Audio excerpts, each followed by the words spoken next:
I woke up this morning to an interesting piece of news. It was essentially that President Biden had declared an arms embargo on Israel, or at least what is effectively an arms embargo that actually kind of isn't.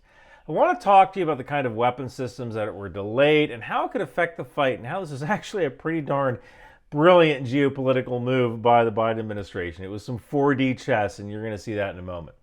Long story short, there's 4 or 5 battalions of maybe 2,000, 2,500 militants remaining in Gaza.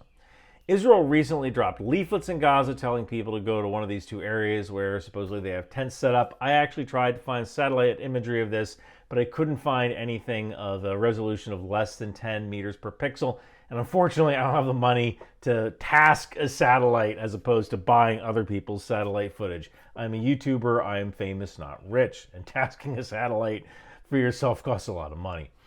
So maybe there are humanitarian areas set up in these locations, maybe not. But again, this has been the problem with Israel since day one. They're about as transparent as a brick freaking wall. So here are the basics of this embargo that actually isn't an embargo. There's a pending shipment of 2,000-pound bombs that was held up. There's also a shipment of 500-pound bombs that was held up. And Politico is claiming that JDAM, or Joint Direct Attack Munition kits, and small diameter bombs that were part of the deal were held up as well. The JDAM is a kind of aftermarket kit that you put on a dumb bomb to make it more accurate. Now, when I say dumb bombs aren't as dumb as you think. With modern targeting computers, the fighter plane can calculate where that bomb is going to land with pretty darn good accuracy. So with a dumb bomb, you'll hit the house. But with a JDAM kit, you'll hit a specific window that you want it to go through. So note that the Wall Street Journal reported that the Biden administration was sitting on a deal to sell tank and mortar rounds as well. Now, here's what this all means, at least regarding ammunition and weapons. 2,000-pound bombs have very limited utility in an urban area. These are the kind of weapons that take down entire apartment buildings or penetrate multiple meters of concrete to blow up a bunker. 500-pound bombs and small diameter bombs are a little more surgical, especially with JDAM kits installed. Tank rounds are pretty darn surgical. You can put a tank round through a window and take out a sniper in a room. Now, mortars, and that's if it's mortars, I think the Wall Street Journal might mean 155 artillery. Mortars would be used to support infantry assaults, but I think this might be a mistake in the Wall Street Journal. I think they might be talking about artillery rounds. Now, essentially, about 6 weeks or so ago, President Biden told President Netanyahu, don't go into Rafah without a humanitarian plan. Now, Israel's plan for entering Gaza was kind of like the Joker's plan in The Dark Knight. Do I really look like a guy with a plan? And Israel had a pretty solid military plan for entering Gaza, but not a very good humanitarian plan. You know, as you're clearing areas, you need to be building infrastructure, letting people back in, providing aid, and that really didn't happen. Israel kind of outsourced that to non-governmental agencies, and you can see how well that worked out. Now, is the delay or denial of these weapon systems going to hurt Israel? Probably not going to hurt them. People who don't know anything about weapon systems or procurement say things like, Israel has a blank check with the U.S. government. And that isn't even remotely true. Stuff has to be ordered ahead of time because the U.S. has to make sure it has enough stuff for training and war reserves. And there might be a little extra that we can move quickly if we have a surplus and you're going to call in a favor. But it's not like Israel just played skee-ball and they have a bunch of tickets that they can redeem for any weapon they want on the shelf. It doesn't work like that. So I think the weapons that Israel wants aren't necessarily to finish the fight in Gaza, but to replace the weapon systems that they will expend in the final fight.